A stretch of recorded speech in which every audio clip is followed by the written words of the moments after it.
J'ai rencontré ce matin, devant la haie de mon champ, une troupe de marins, d'ouvriers, de paysans. Où allez-vous, camarades, avec vos fusils chargés? Nous tendrons des embuscades, viens rejoindre. Bonjour à tous, bonjour et bienvenue sur la chaîne du Dragon, la seule chaîne qui n'a pas la langue dans la poche. Aujourd'hui, nous allons parler des manifs qu'il y a pu avoir. Donc il y en a eu, il y en a eu 16 en Bretagne et bien sûr dans le reste de la France aussi, bien sûr, sans les oublier. Alors, ça a été à l'appel de la CGT, mais vous voyez que FO ne s'est pas privé, la base a été quand même dans les manifs. Donc là, vous avez Rennes, mais bien sûr, il y a eu dans le reste de la France aussi, à Paris, dans le sud-est, un peu partout. Voilà. Donc vous voyez, les militants FO ne se sont pas laissés prier et n'ont pas rejoint leurs dirigeants qui sont assujettis, on va dire. Et parce que c'est la CGT qui aurait lancé avant même que les ordonnances soient montrées. Mais enfin, ils savaient très bien que c'était pour nous entuber. C'était clair. Et là, on ne peut pas dire le contraire. Celui qui dit le contraire, c'est qu'il ne les a pas lus. Encore une fois, je vous ai préparé de toute façon les ordonnances. Alors, je ne vous ai pas mis toutes les ordonnances, parce que c'est beaucoup trop long. Ça serait une trop grosse vidéo. Donc, j'ai mis simplement les ordonnances à un petit condensé. Vous allez voir, bon, c'est déjà explicite, de toute façon. Et ensuite, je vous ai préparé quelques tracts que la CGT a émis. Donc, il y en a au RIMT de 3. Il y en a. Et qui sont très bien expliqués dessus pour la compréhension de tous, parce que je sais que il y en a qui vont pas prendre le temps, on va dire, de tout lire les ordonnances ou même de les visionner, on va dire. Non, ils vont pas prendre ce temps-là et parce qu'ils n'ont pas le temps, et on le comprend, ils ont d'autres chats à fouetter, donc mais pour la compréhension de tous, je vous ai mis un petit condensé et en plus les tracts, je trouve qu'ils expliquent bien, parce qu'ils expliquent en même temps ce qui va arriver à cause de ces ordonnances. Et puis il y a une ordonnance, bien sûr, il y a l'article 6, je peux vous dire là, c'est la porte ouverte, c'est le chèque en blanc donné à l'État. Et là, des chèques en blanc, on signe et puis il n'y a rien marqué dessus. Ça, c'est pas bon du tout pour nous. Voilà. Alors, on va commencer par écouter d'abord les ordonnances. Alors, vous voyez les villes dans lesquelles il y a eu les manifs, en Bretagne, particulièrement, puisque moi je suis là. Donc, et ensuite, vous voyez un premier tract qui a été émis par la CGT et qui a été une petite phrase de Bertolt Brecht. Donc je ne sais pas si je prononce bien le nom, mais enfin c'est pas mal. Ceux qui luttent ne sont pas sûrs de gagner, mais ceux qui ne luttent pas ont déjà perdu. Et ça c'est clair, ça c'est très clair. Alors, au moins là ça a le mérite de dire ce que ça veut dire, quoi. Alors, pour ceux qui n'auront pas compris, c'est pas en restant sous votre cul que ça va changer quoi que ce soit. Et c'est ni en disant ça va rien changer que j'y aille. Parce que effectivement, si tout le monde se dit ça va rien changer que j'y aille, donc je reste à la maison, et ben effectivement, il n'y aura personne à manifester. Donc lui, qu'est-ce qu'il va dire? Il va dire puisqu'il n'y a pas grand monde, automatiquement, tout le reste qui est resté à la maison accepte ce que je dis et disent oui. Voilà. Ils vont interpréter encore la façon dont déjà ils ont interprété la façon dont vous êtes abstention. Il y a eu une abstention au vote, et bien sûr, et cette abstention a été dite. Ceux qui ils sont pas venus, c'est qu'ils acceptent. Et puis tant pis pour eux. Voilà ce qui se passe en France. C'est à partir du moment où vous n'exprimez pas votre opinion, c'est parce que vous acceptez. Voilà. Donc il faut vraiment faire quelque chose et ne surtout pas accepter cette ineptie complète de cette loi qui va un petit peu changer le visage de notre société et aussi nos droits fondamentaux qui vont être bafoués. Alors attention, il ne faut pas se tromper. Ils ont mis des tracts, je trouve, intéressants dans la mesure où ça qu'il y a beaucoup de choses à dire, beaucoup de choses à se battre, bien sûr. Alors, je vais vous laisser écouter déjà le petit condensé des ordonnances que je vous ai fait. Alors ça sera pas long et vous pourrez voir déjà une partie des ordonnances et ça suffira, de façon à ce que vous avez la compréhension après du tract qui va venir pour que je puisse vous les expliquer beaucoup plus intéressant et beaucoup plus clair que les ordonnances qui sont lancées comme ça à tout va. Ordonnance relative au renforcement de la négociation collective. 1. De définir les conditions d'emploi et de travail des salariés, ainsi que les garanties qui leur sont applicables dans les matières mentionnées aux articles L 2253, 1 et L 2253, 2 dans les conditions prévues par l'SD article. B. Le 2 de l'article L 2232, 5, 1 est supprimé. C. Le 3 devient le 2, 3. L'article L 2232, 11 est complété par un deuxième alinéa ainsi rédigé, sauf disposition contraire, les termes convention d'entreprise désignent toute convention ou accord conclu, soit au niveau de l'entreprise, soit au niveau de l'établissement. 4. Les articles L 2253, 1 et L 2253, 3 du Code du travail, sont remplacés par les dispositions suivantes. Article L 2253, 1. La convention de branche définit les conditions d'emploi et de travail des salariés. Elle peut en particulier définir les garanties qui leur sont applicables dans les matières suivantes. 1. Les salaires minima hiérarchiques. 2.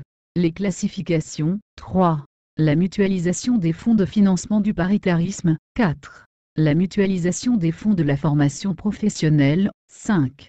Les garanties collectives complémentaires mentionnées à l'article L 912, 1 du Code de la sécurité sociale. 6. Les mesures relatives à la durée du travail, à la répartition et à l'aménagement des horaires énoncés aux articles L 3121, 14, L 3122, 16, au premier alinéa de l'article L 3123, 19 et aux articles L 3123, 21 et L 3123, 22 du présent Code. 7. Les mesures relatives au contrat de travail à durée déterminée, et au contrat de travail temporaire énoncés aux articles L 1242, 8, L 1242, 13, L 1244, 3, L 1251, 12, L 1251, 35 et L 1251, 36 du présent Code. 8. Les mesures relatives au contrat à durée indéterminée de chantier énoncés aux articles S 1223, 8 du présent Code. 9. L'égalité professionnelle entre les femmes et les hommes. 10. Les conditions et les durées de renouvellement de la période d'essai mentionnées à l'article L 1221, 21 du Code du travail. 11. Les modalités selon lesquelles la poursuite des contrats de travail est organisée entre deux entreprises, lorsque les conditions d'application de l'article L 1224, 1 ne sont pas réunies. Dans les matières énumérées au 1 à 11, les stipulations de la convention de branche prévalent sur la convention d'entreprise conclue antérieurement ou postérieurement à la date d'entrée en vigueur de la convention de branche, sauf lorsque la convention d'entreprise assure des garanties au moins équivalentes. Article L 2253, 2 dans les matières suivantes, lorsque la convention de branche le stipule expressément, la convention d'entreprise conclue postérieurement à cette convention ne peut comporter des stipulations différentes de celles qui lui sont applicables en vertu de cette convention sauf lorsque la convention d'entreprise assure des garanties au moins équivalentes. 1. La prévention des effets de l'exposition aux facteurs de risque professionnel énumérés à l'article L 4161, 1, de l'insertion professionnelle, et le maintien dans l'emploi des travailleurs handicapés. 3. L'effectif à partir duquel les délégués syndicaux peuvent être désignés, leur nombre et la valorisation de leur parcours syndical. 4. Les primes pour travaux dangereux ou insalubres.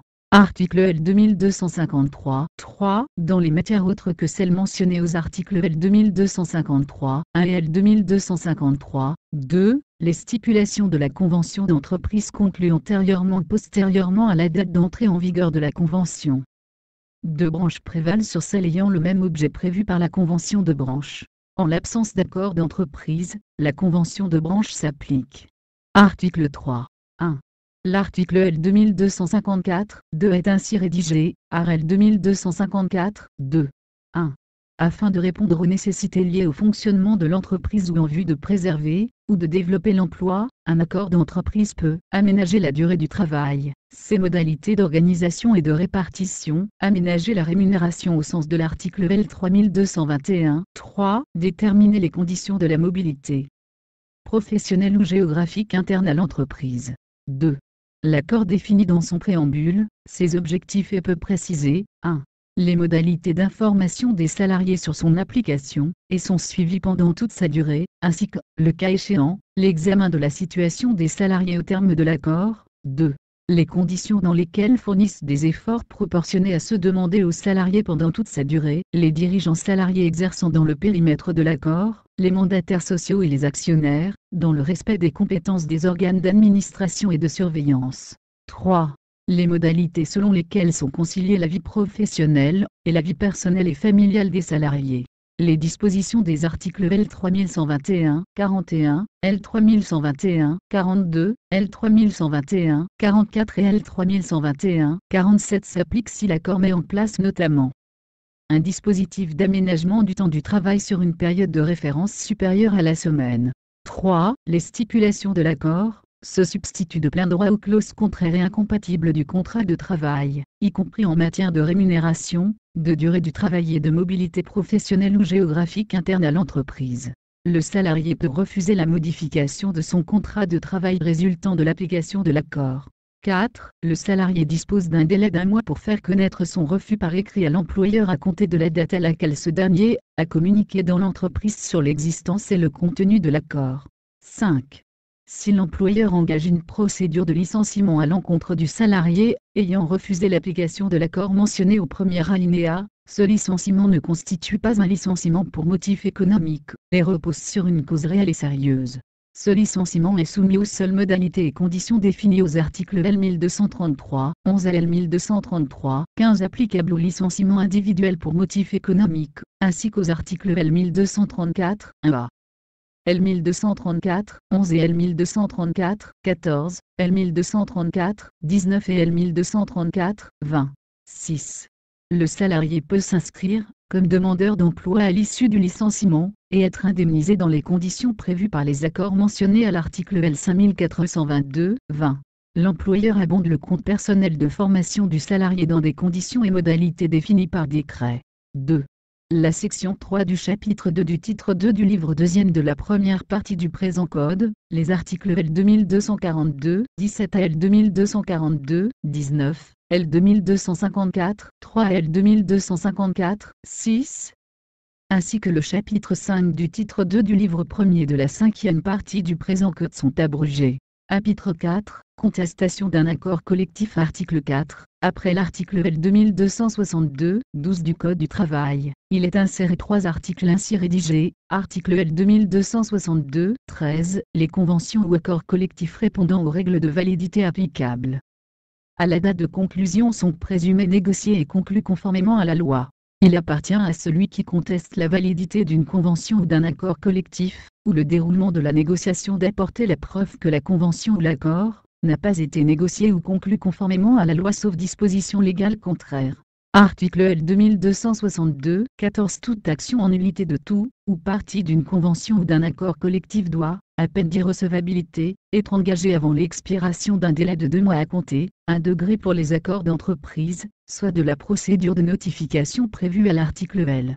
2231, 5 à destination des organisations disposant d'une section syndicale, soit de la date de publicité de l'accord prévu à l'article L. 2231, 5, 1 pour les salariés. 2 degrés pour les accords de branche, de leur date de publicité prévue à l'article L. 2231, 5, 1 du présent code. Ce délai s'applique sans préjudice des articles L. 1233, 24, L. 1235, 7 et L. 1235, 7, 1 du Code du travail.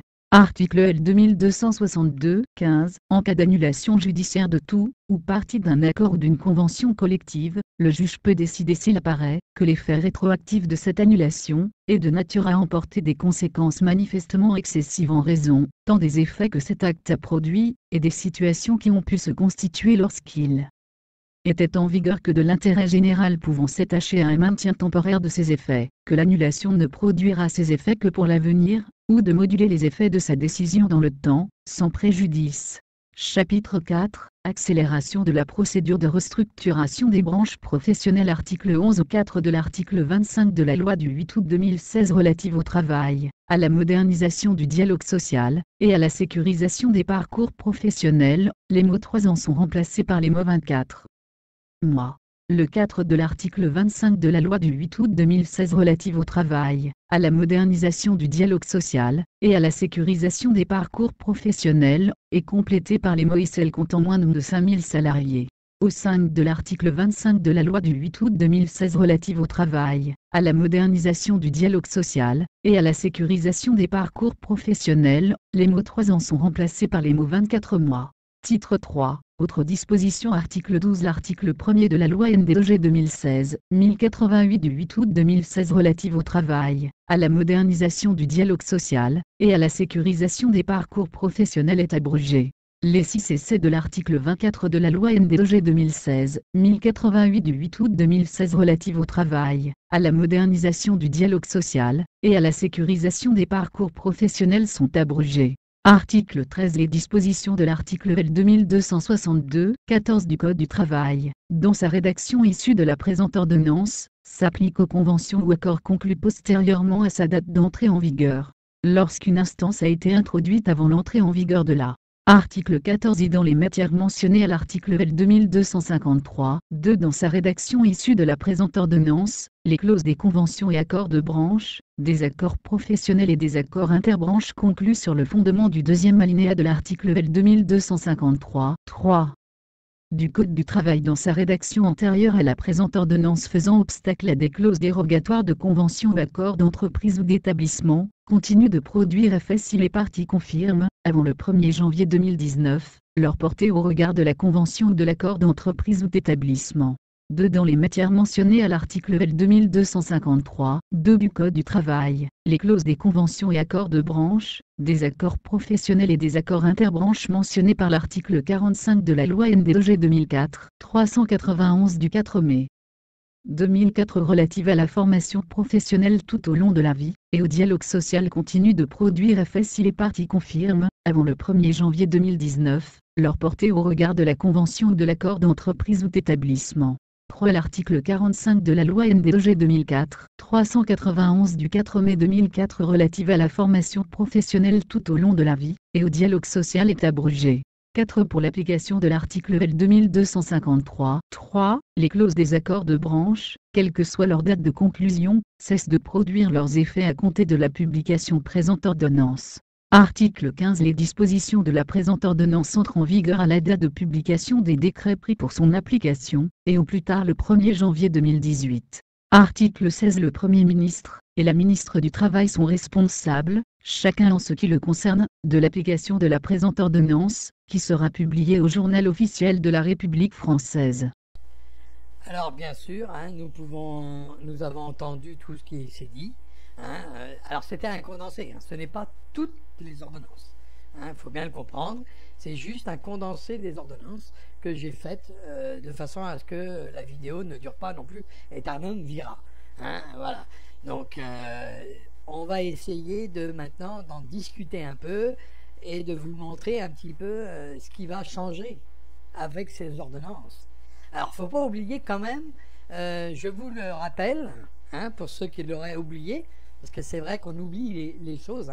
En France, c'est assez soporifique. Là-dessus, on oublie bien les choses. Alors, on est dans la loi d'état d'urgence.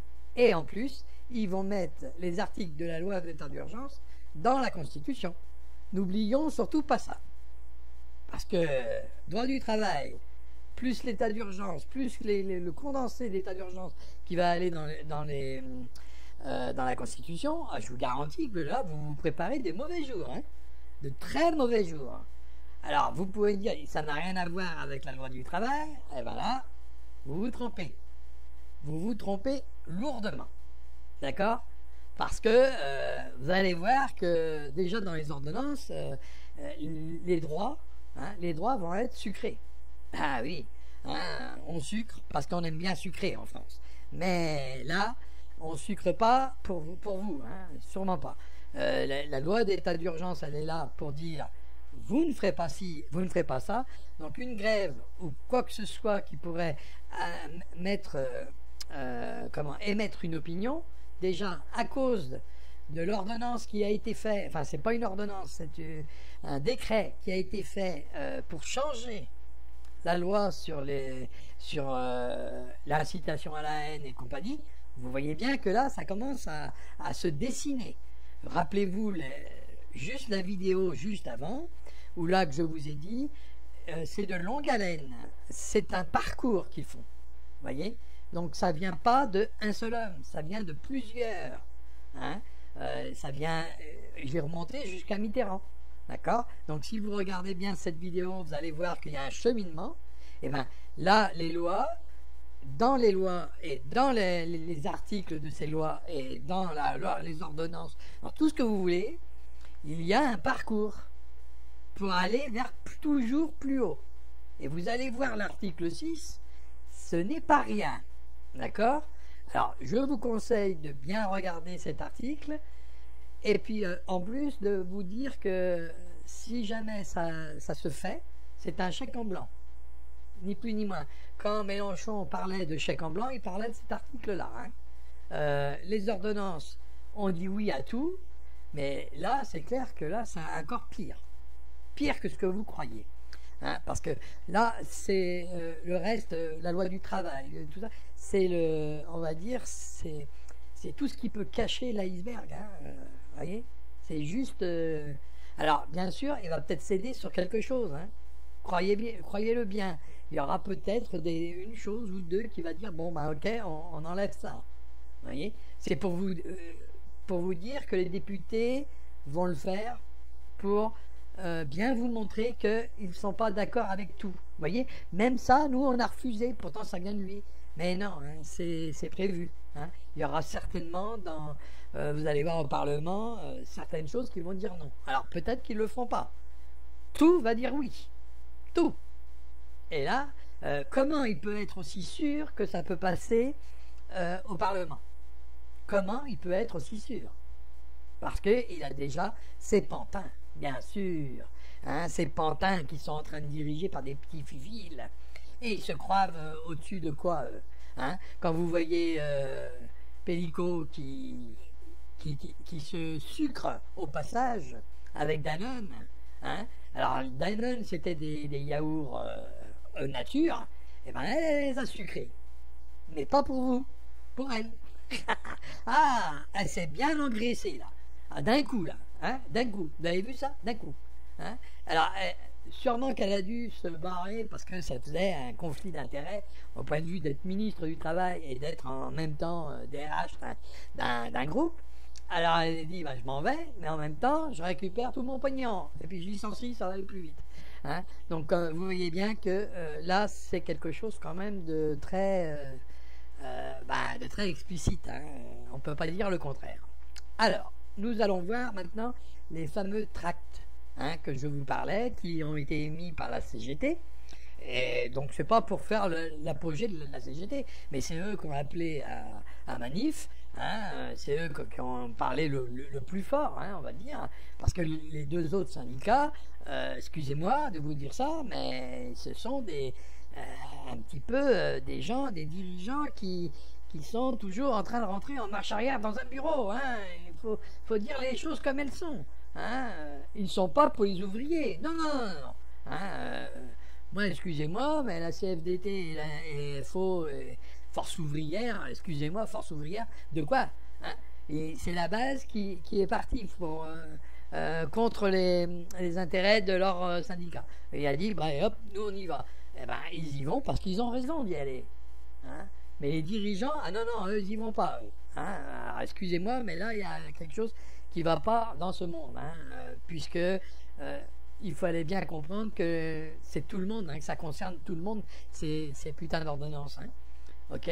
Alors, on n'est pas chez le docteur. Hein. C'est pas des ordonnances pour des médicaments. Hein. De toute façon, lui, il a décidé comme ça. Pourquoi on les appelle les ordonnances? Parce que vous êtes la maladie. Les ouvriers sont la maladie. Hein. Eh bien, lui, il a trouvé le remède. Ah, lui, c'est le remède. Et il a besoin d'ordonnances. Voyez un petit peu. Donc, la maladie, on va l'éradiquer. Et ils vont éradiquer toutes les maladies, c'est-à-dire toutes les branches. Hein. Alors là, c'est clair et net. Hein. Là, c'est clair. Alors là, je vous vois mal.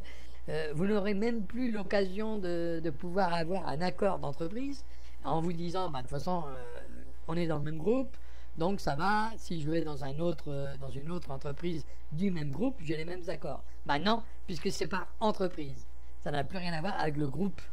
Hein, voilà. Et donc, ce sera des accords par entreprise. Eh oui, eh oui, eh oui.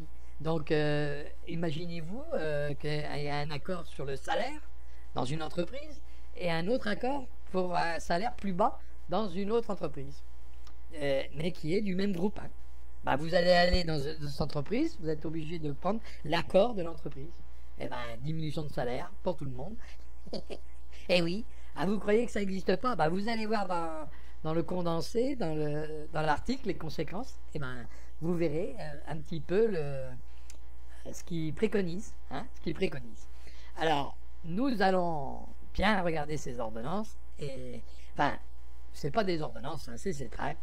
Donc, nous allons commencer par le premier tract, hein, donc, que vous voyez. Hein, donc, le petit carré jaune que vous voyez là, c'est juste un petit clin d'œil sur Muriel Pénicaud, où ça qu'elle dit, vous rappelez-vous quand elle a sorti que le code du travail n'est fait que pour embêter 95% des entreprises. Ah bah ouais, on les embête. Bah forcément, hein, donc on répond, les gens répondent, il faut donc le détruire, c'est sûr. Faudrait pas les ennuyer, nos petits patrons. Hein. Faut surtout pas les ennuyer. Alors, mais puisqu'on en est là, le code pénal n'est-il pas fait que pour embêter 95% des criminels? Faut-il le détruire pour autant? Hein? Je vous le demande. Et il pose la question, ça a le mérite de poser une question claire et nette.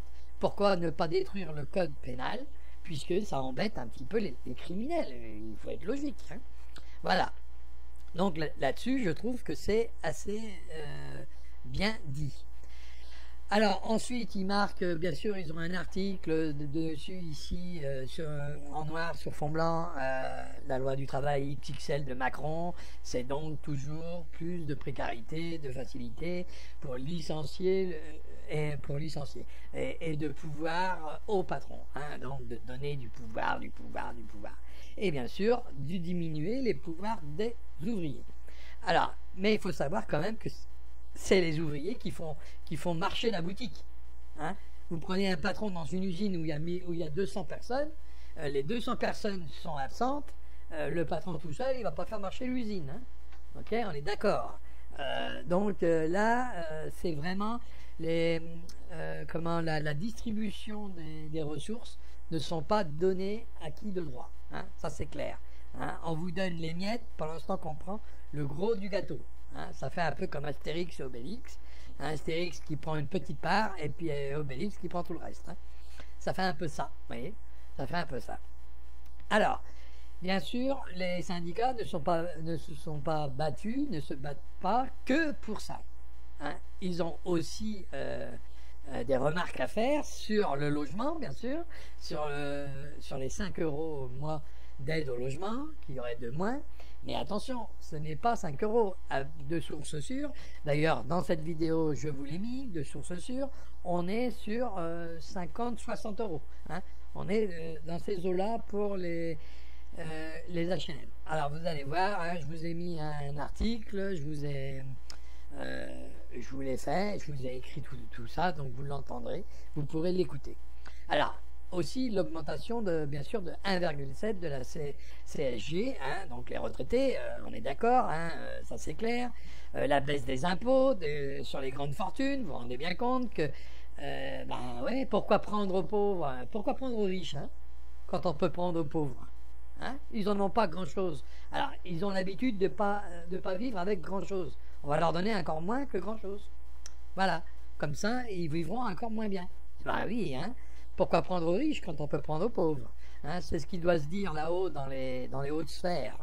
Hein, prenez donc aux pauvres, vous allez voir, ils en ont déjà de trop. Et il y en a même qui réussissent à mettre un peu de côté. Vous vous rendez compte? C'est inadmissible. Il faut leur enlever la joie de mettre sur un livret A ou sur un livret de pelle ou sur quoi que ce soit. Hein, Adam? Voilà, donc il y a aussi la baisse des impôts sur le revenu du capital, bien sûr. Donc, alors là, c'est doublement, hein, doublement. Hein. Bien sûr. Hein. Donc, on donne aux riches pour prendre aux pauvres. Ah, ça c'est beau. Ça, c'est c'est la France, quoi. Et bien sûr, les fonctionnaires ne sont pas en reste. Hein. Ils vont essayer de les 120 000 postes hein, de fonctionnaires, suppression. Hein, voilà. Donc il faut aussi voir que les fonctionnaires sont attaqués, tout le monde. Hein, casse des services publics, bien sûr. Si les fonctionnaires sont attaqués, les services publics, il n'y en aura plus. Casse programmée de la protection sociale, ben ça on est d'accord, hein. Tout ce qui est social, point de vue travail déjà, ça va sauter, mais par le biais de cette réforme et de ces ordonnances, il peut faire sauter la Sécu.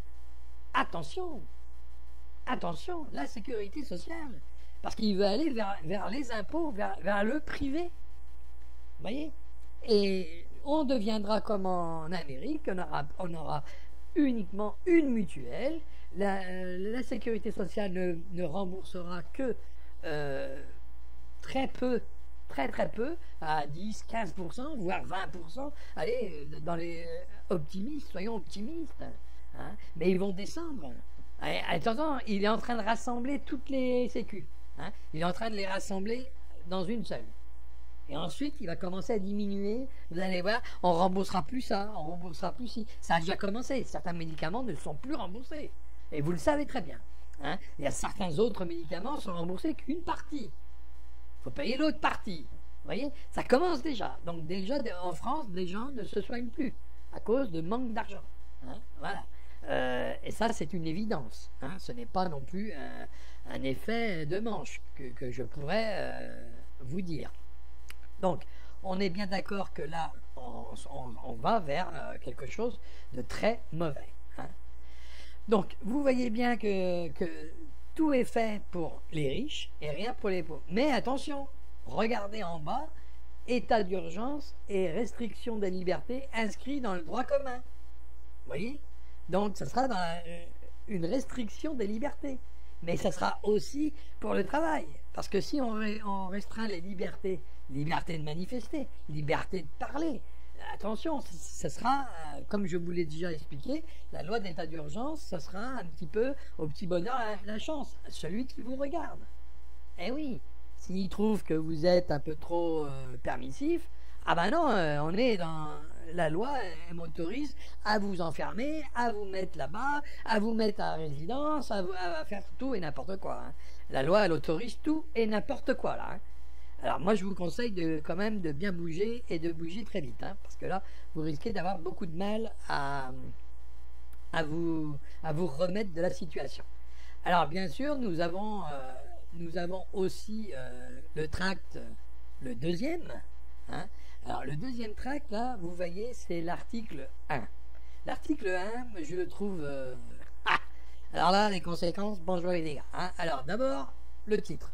La loi travail XXL de Macron, Philippe Pénicaud, que risque-t-elle de changer pour nous? Hein. Alors ça, c'est un titre, voilà. Et donc, la question est posée, qu'est-ce que ça va changer? Alors, à l'article 1, qu'est-ce que ça change? Ça change suite à un accord d'entreprise. Votre contrat de travail pourra être modifié. Donc, ça vient bien à ce que je vous ai dit tout à l'heure, sans votre consentement explicite. D'ailleurs, même si vous n'êtes pas là, tant pis pour vous, vous n'avez qu'à être là. Mais de toute façon, ils ne vont pas vous convier, puisqu'ils ont le droit de le faire sans vous. Hein. Ils ne vont pas vous convier, vous inquiétez surtout pas. Même pour des éléments essentiels, comme le temps de travail ou le salaire. Alors ça, c'est explicite quand même.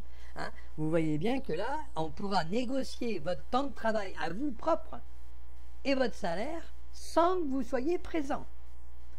C'est complètement absurde et complètement une ineptie. Hein. Et voilà. Et donc ça, c'est dans les articles, hein, dans les ordonnances qui veut voter. Alors bien sûr, vous avez plusieurs comme ça, vous n'avez qu'à les lire, mettre sur pause et les lire. Hein. Vous voyez bien que tout correspond un petit peu à ce qu'il dit. Hein.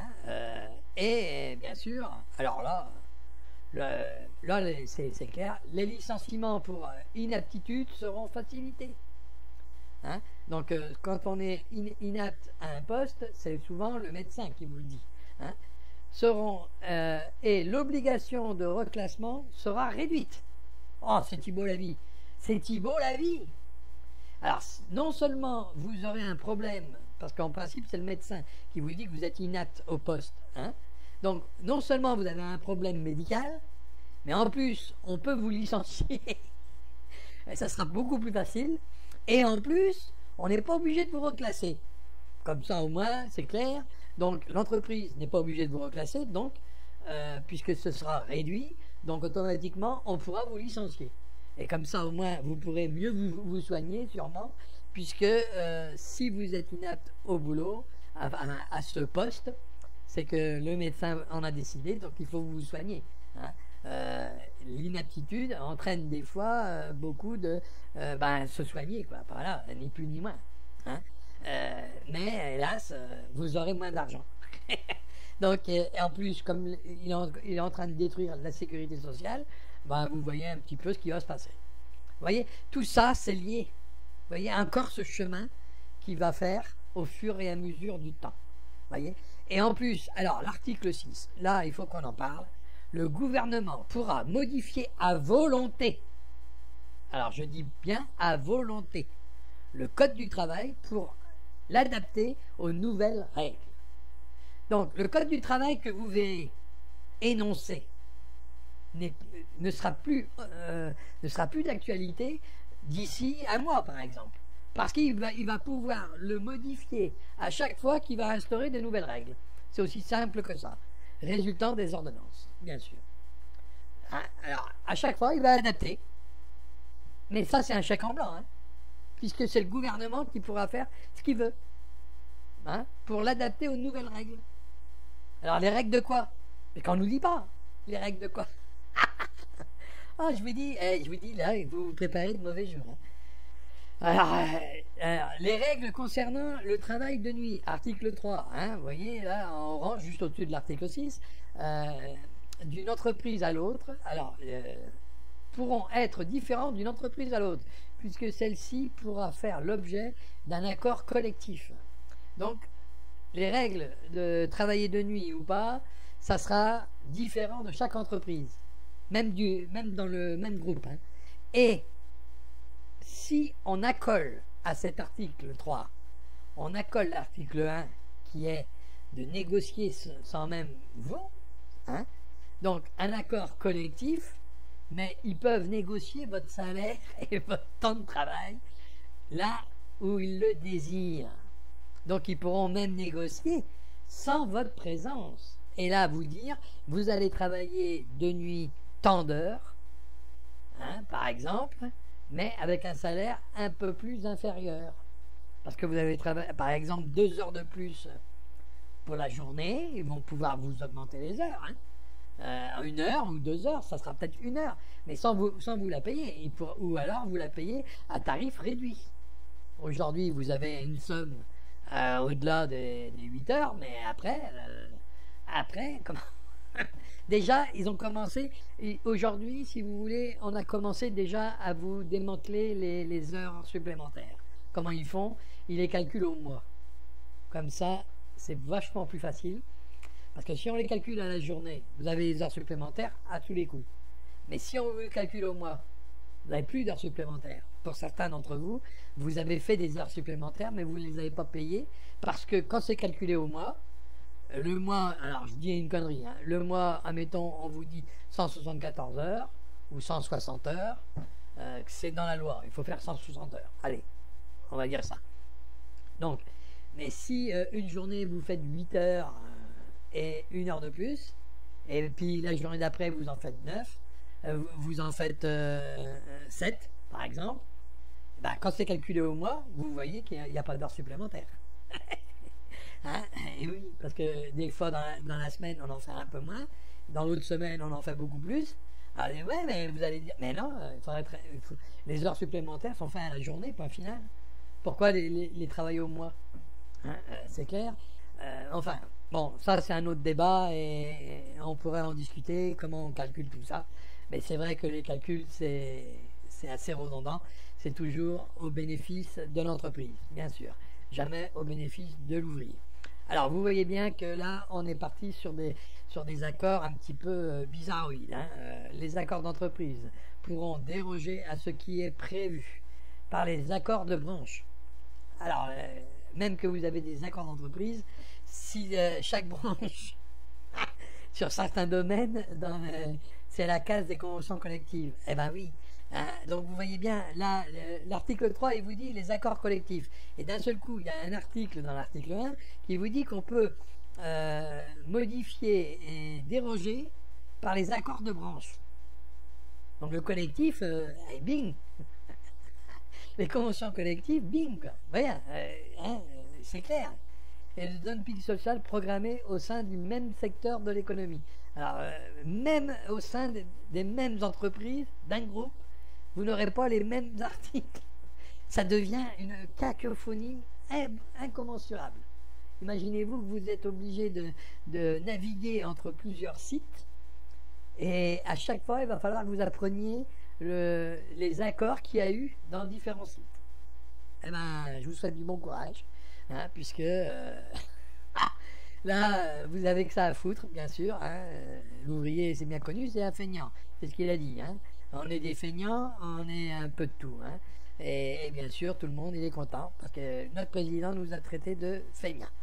Et puis, il nous a traités de tout. Hein, de tout. Hein. Il suffit de regarder. Alors, et là, vous avez un nouvel article.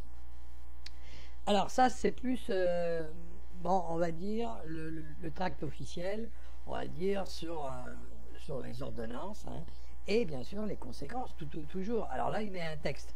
C'est pour ceux qui aiment bien lire, hein, donc voilà, je l'ai mis, parce que là, il n'y a pas de bulle. Hein, il n'y a pas de bulles. Donc tous ceux qui aiment, parce qu'il y a beaucoup, hein, ils aiment bien les livres, s'il y a des bulles et des images. Mais là, il n'y a pas de bulles. Hein. Dans les lois et dans les textes, il n'y a pas trop d'images et de bulles. Alors ça ne plaît pas à tout le monde. Alors comme ça, au moins, il y en a pour tous les goûts. Hein. Les deux autres étaient beaucoup plus visuels. Celui-là, il est beaucoup plus, on va dire, intellect. Alors après avoir travaillé et cotisé, non seulement leur pension augmente, mais alors on parle des retraités, bien sûr. Hein. Leur pension augmente pas. Ah oui, un peu de suspense, s'il vous plaît. Mais en plus, ils vont voir leur CSG augmenter. Quelle injustice. Un retraité qui survit avec 1300 € devra payer 22 € de plus. Alors, on dit bien de plus. Il paye déjà une facture, on va dire. Il paye déjà un CSG. Et donc, on rajoute sur ce qu'il paye déjà 22 €. Hein. En plus de CSG, Macron vole les retraités pour tenter de les opposer aux salariés. Mais bien sûr, hein, un jour ou l'autre, vous entendrez parler des retraités qui vous dira « Eh, dis donc, fermez un peu vos tronches, c'est nous qui payons. » Voilà, vous voyez, voilà ce qui va se passer. Hein. Avec Macron, la protection sociale se vide au profit de l'impôt. La CSG se substitue à la part salariale des cotisations sociales et frappe les retraités, les chômeurs et les malades. Ben bien sûr, tout le monde paye. Hein. Handicapé, qui n'est pas handicapé, tout le monde a la CSG.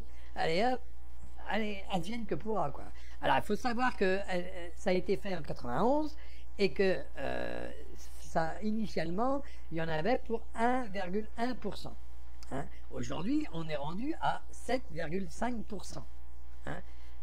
Avec cet impôt, tout le monde doit payer. Il n'y a plus de solidarité, bien sûr, entre biens portants et malades, actifs et inactifs, salariés et demandeurs d'emploi. Alors ça, bien sûr, vous pouvez le lire en entier si vous le désirez. Hein, je vous ai mis juste le premier paragraphe, je vous ai dicté le premier paragraphe. Pourquoi ? Parce que on va vers ça. Hein. Et les ouvriers actuellement vont vers la retraite. Hein. Et oui, on vieillit, hein, comme tout le monde. Donc le but, à un moment donné, c'est d'avoir la retraite et de vivre correctement. Et on a bien travaillé pendant toute sa vie et on aimerait bien de temps en temps dire, voilà, on va vers la retraite et on va pouvoir profiter un peu de la vie. Eh ben non. Non, vous allez pouvoir profiter de payer. Ça, c'est bien. Ça, c'est bien. Alors, bien sûr, il y a la suppression des 120 000 postes de fonctionnaires. Donc là, hein, alors que le chômage pèse sur tous. Hein, donc, bien sûr, hein, il y a beaucoup de chômage. Donc, et où il va chercher? Donc, parmi les agents hospitaliers, en supprimant les hôpitaux. Donc, vous voyez, il veut aller vers juste avoir des conditions de travail des infirmiers. Hein, et docteur comme une nouvelle hôpital de prévenant. Alors bien sûr, il veut mettre, rappelez-vous ce qu'il avait sorti quand il voulait mettre ça sur Internet pour vous faire soigner par Internet ou pour vous donner un diagnostic par Internet. Non mais vous rigolez? Est-ce que vous rigolez? Vous voulez que votre médecin, vous ne le voyez pas dans les yeux et qu'il vous dise si vous êtes atteint d'une grave maladie? Vous croyez ça, vous êtes assez con pour y croire? Non, je pense pas. Je pense pas. On va pas sur Internet pour aller voir si on est malade. Ça, c'est complètement con. Puisque on tousse, c'est pas forcément qu'on a un rhume. On a le nez bouché, c'est pas forcément qu'on a un rhume. On peut très bien avoir les sinus bouchés par poussière ou X raisons. Mais le docteur, lui, il saura vous le dire. Mais si le gars, il vous voit pas, vous allez lui montrer votre cul à la webcam, c'est quoi le problème, là? Faut arrêter un peu les délires, là. Faut arrêter un peu les délires. Et bien sûr, ils ont des cours, ce sont des gens quand même qui sont longtemps à l'université, à l'école. Quand ils ont des spécialités, ils sont obligés d'y aller encore plus longtemps. Vous vous rendez compte de ça? Donc, dévaloriser la fonction, ni plus ni moins, on dévalorise. N'importe qui pourra se dire médecin. Qui c'est qui vous dira, écoutez, combien vont truquer un peu les choses? Vous allez leur demander diplôme, mais un diplôme par Internet, tu parles d'une belle merde. Peuvent très bien aller chercher les diplômes, marquer leur nom par Internet, et puis vous montrer, regardez, je suis plein de diplômes. Alors que c'est faux. Vous savez pas qui est en face. Non, ça c'est complètement ineptie. Si vous voulez, moi j'ai subi quelques on va dire, c'était pas des opérations, c'était plus quelques examens médicaux assez lourds. Je peux vous dire que si j'allais regarder sur Internet, bah là c'est clair, j'y allais pas à l'hôpital. C'est clair, parce que eux ils parlent en général. Ils parlent pas pour les cas particuliers. Et chaque malade est particulier. Vous pouvez pas comparer un malade à un autre, ça c'est clair. Alors soyez un petit peu plus réaliste. Et voilà. Là je dis halte au feu, halte au feu. Donc vous pouvez le lire en entier, vous verrez bien par vous-même. Alors bien sûr, là maintenant, moi ce que je compte vous montrer et vous dire, c'est ni plus ni moins. Là, vous avez. Je vous ai fait quelques enregistrements. Je vous ai préparé une vidéo sur. Alors, l'APL. Et vous allez voir que ce n'est pas une ineptie que de dire que c'est 60 €. D'accord? C'est dans les starting blocks. Ils se défendent pour dire non. Mais ça a fuité, comme on dit. Ça a fuité. Alors, ce serait dans les 60 €. Alors, on va tabler entre 50 et 60. Alors, ils veulent faire croire que c'est pour les propriétaires. C'est pour les propriétaires des HLM. Donc, ils vont le faire croire ça. Et vous y croyez. Vous croyez que votre bailleur, quel qu'il soit, que votre bailleur va dire on va diminuer le loyer de 60 €. De 20% au total de toute la somme qu'il récupère. 20% de moins. Je ne sais pas si vous vous rendez bien compte du truc. Non. Les propriétaires, alors, il faut savoir que l'APL, vous le savez très bien comment c'est fait, on prend le loyer brut et on soustrait l'APL. D'accord? Donc, si l'APL est de 200, on soustrait 200 et il vous reste la somme à payer plus les charges. On est d'accord? Charge fixe, je m'entends. Mais si jamais il diminue que 140 à la place de 200, eh ben, il y aura le reste à payer tout à fait, puisqu'on diminue d'un brut. Il diminue pas du net, il diminue d'un brut. Donc, automatiquement, on aura à payer un peu plus, nous. 60 € de plus. Et c'est clair, et c'est clair. Et il y aura une augmentation de loyer, vous verrez. Vous verrez. De toute façon, avant que cette loi-là passe, la PL en moins, il y aura une augmentation de loyer Ah oui, et puis après ils vont vous dire, ben ouais, 60 euros moins, mais il y aura 50 euros de loyer en plus, donc comme ça, ils s'y retrouveront. Hein, vous inquiétez surtout pas, c'est pas ces gens-là qui vont perdre de l'argent, c'est plutôt vous. Alors là encore, les APL, ça touche qui? Ça touche les plus démunis, hein, puisque celui qui a beaucoup, on va dire, hein, et qui gagne bien sa vie. Il y en a qui gagnent très très bien leur vie. Donc eux, ils sont pas trop à plaindre, ils vont pas pleurer leur mère pour 50 ou 60 euros.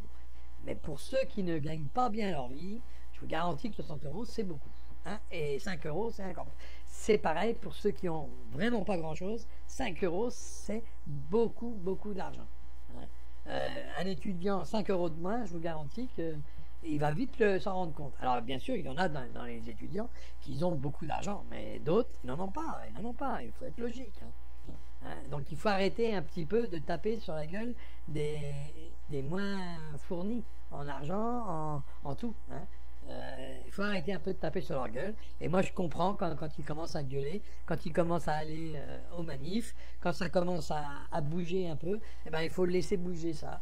Et je pense qu'il faut plus bouger encore dans les manifs futurs. Alors moi j'appelle à la manif future, hein, puisque il faut vraiment que ça bouge. Voilà. Donc on va écouter maintenant ce que je vous ai fait sur les APL, et vous allez voir, parce qu'il y a aussi le livret A. Et puis il y a aussi le PEL. Ah ouais, hein, il tape surtout. Hein. Ah, Bercy, il a commencé à faire des trucs là. Hein. Ah ouais, alors pour l'instant c'est dans les starting blocks. Mais ça vous donne une idée de ce qui va se passer après la loi du travail, après les impôts, après tout ce qui arrive là. Logement, le gouvernement envisagerait de baisser les APL de 50 à 60 euros. Le gouvernement s'était attiré de nombreuses critiques en juillet, en décidant de baisser de 5 euros par mois le montant des APL. Et ce n'est qu'un début, puisque Bercy pourrait baisser les aides personnelles au logement, dont bénéficient les locataires du parc HLM d'un montant allant jusqu'à 60 euros mensuels, en contraignant les bailleurs sociaux à réduire d'autant leur loyer. C'est en tout cas ce qu'indiquent plusieurs sources concordantes à l'AFP, confirmant une information du quotidien L'Opinion. Prévu à l'origine cette semaine en Conseil des ministres, le plan logement du gouvernement, qui pourrait entériner sa piste de travail, a été reporté à la semaine prochaine, ont par ailleurs précisé à l'AFP plusieurs sources, dont le ministère de la Cohésion des Territoires. Selon une source proche du dossier, le gouvernement contraindrait les organismes HLM à baisser leur loyer d'une somme équivalente à la baisse des APL projetées, afin que leurs locataires ne soient pas pénalisés. Cette baisse pourrait aller jusqu'à 60 euros, a précisé cette source. L'Opinion, qui assure avoir eu accès à une version provisoire d'article du projet de loi de finances 2018, évoque, lui, une baisse pouvant aller jusqu'à 50 euros dans le cadre d'une réduction de 5% des dépenses en matière de logement, soit 2 milliards d'économies, qui se concentreront principalement sur les APL. Baisser de 2 milliards d'euros, sur les 9 milliards versés par l'État aux bailleurs sociaux pour leurs locataires, équivaut à une baisse de 20%, ce qui est inacceptable, a réagi auprès de l'AFP Frédéric Paul, directeur général de l'Union sociale de l'habitat, USH, qui réunit 723 bailleurs sociaux. Cela va accroître le taux d'effort des locataires des nouveaux logements, et les bailleurs sociaux, qui réalisent 18 milliards d'euros d'investissement annuel pour produire 100 000 logements sociaux, en assurant 200 000 emplois directs dans le BTP, n'auront plus les moyens de construire. Dénonçant une très grande improvisation dans toutes les annonces du gouvernement concernant le logement social, Frédéric Paul se dit prêt à se mettre autour de la table avec les collectivités locales, la Caisse des dépôts et les administrations de l'État, pour travailler sérieusement. On ne fait pas marcher tout un secteur de l'économie à la menace. Quand on veut faire un chaume d'œufs, on ne prend pas le risque de faire chuter la production de logements sociaux. Le livret a gelé ? Interrogé sur les informations de l'Opinion, Matignon n'a pas fait de commentaire. Le gouvernement finalise son plan, a-t-on simplement indiqué dans l'entourage du Premier ministre. Les organismes HLM pourraient, en contrepartie, être invités à augmenter les surloyers payés par les ménages, dont les revenus excèdent de plus de 20% les plafonds de ressources, soit 4% du parc HLM.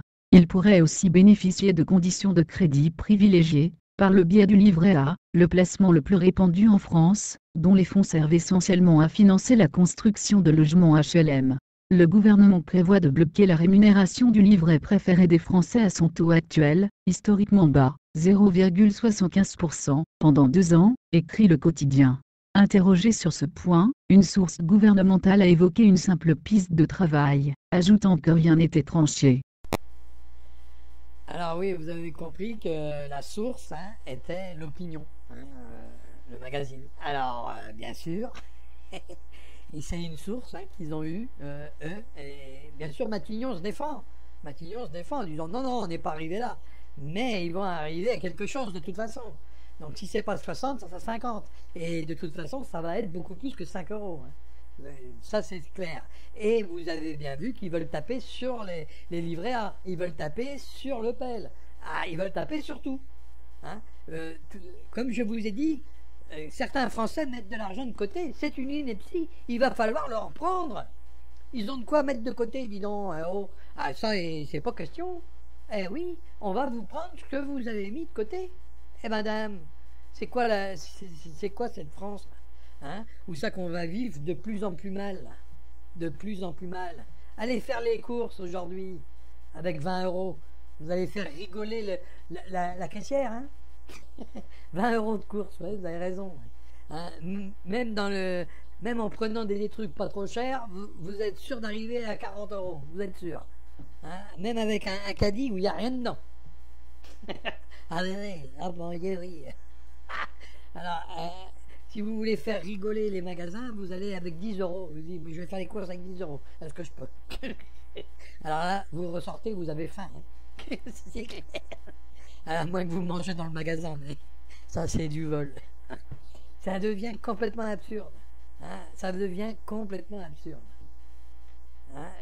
Regardez, quand on était en France, on pouvait faire avec 200 balles, on allait faire les courses. On allait faire les courses, on pouvait espérer avoir un bon repas quand même avec 200 balles. Aujourd'hui, prenez 30 euros, puis allez faire les courses, vous allez voir un peu. Ah, il ne va pas avoir grand chose. À part les saucisses, vous n'allez pas avoir grand chose. Oh là là, c'est clair. Donc vous voyez bien que là, il y a quelque chose qui ne colle pas dans ce monde, pourri. Là, c'est vraiment pourri. Alors là, on a les marionnettes qui vont voter, avec le marionnette en chef qui a déjà dit ce qu'il voulait. Et je ne céderai rien. Mais d'où il sort, lui?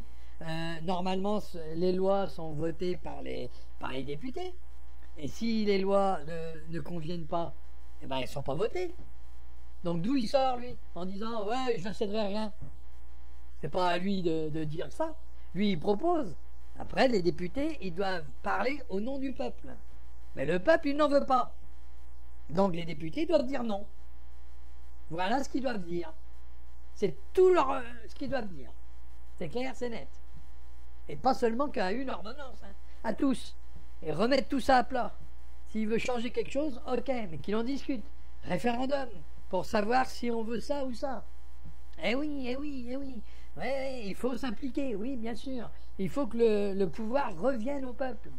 Donc il faut s'impliquer. En s'impliquant par le référendum. Et bien sûr, allez voter. C'est sûr que ça porte... oh, on est là, oh, on aimerait bien faire autre chose. Mais non de tout, c'est votre avenir, quoi. C'est notre avenir, merde. On peut bien aller prendre une journée pour dire oui ou merde. Voilà, ce serait plus merde. Voilà, c'est clair. Donc les référendums, c'est mieux. C'est à nous de décider, c'est pas à lui. Voilà. Non de oui, on lui a pas donné un chèque en blanc. Et là, lui ce qu'il veut, c'est un chèque en blanc. Alors là-dessus, méditez bien ce que je vous ai dit. Vous pourrez me croire ou pas me croire, mais enfin, ça, ce sont des articles parus. Et j'ai été, pour bien que tout le monde le sache, j'ai été dans des lieux officiels. J'ai pas été chez les conspirationnistes, comme ils disent. Non, lieu officiel. J'ai pris les articles, je les ai regardés et je les ai notés. Et j'ai fait des notes avec ces articles-là. Donc, vous voyez que je n'ai pas été chercher ça dans des trucs bizarroïdes. Non, c'est officiel. Donc, bon, l'opinion s'est peut-être trompée. Mais toujours est-il que c'est lui qui a mis cet article et il n'y a pas de fumée sans feu. On est d'accord. Donc, attention. Alors là-dessus, je vous souhaite une bonne journée, un bon un bon visionnage de cette vidéo. Si ça vous a plu, un petit pouce en l'air, ça sera sympa. Si ça vous plaît pas, un petit pouce en bas. Et abonnez-vous, bien sûr. Hein, alors, la chaîne du Dragon va vous dire merci pour tous ceux qui ont été jusqu'au bout de cette vidéo. Pour tous les abonnés aussi, un grand merci. Et puis, bien sûr... on va à bientôt sur une autre vidéo qui parlera, je l'espère, ce coup-là, d'autre chose que de la politique. Mais c'est fourni pour le mois de septembre, c'est très très fourni en politique. C'est pour ça que ça va être un petit peu dur de passer au travers. Voilà. Alors, à bientôt, bonne journée au soleil, puisque aujourd'hui, grand soleil. Hein, ça changera un peu de la pluie hein, qu'on a eu. Alors, grand soleil et...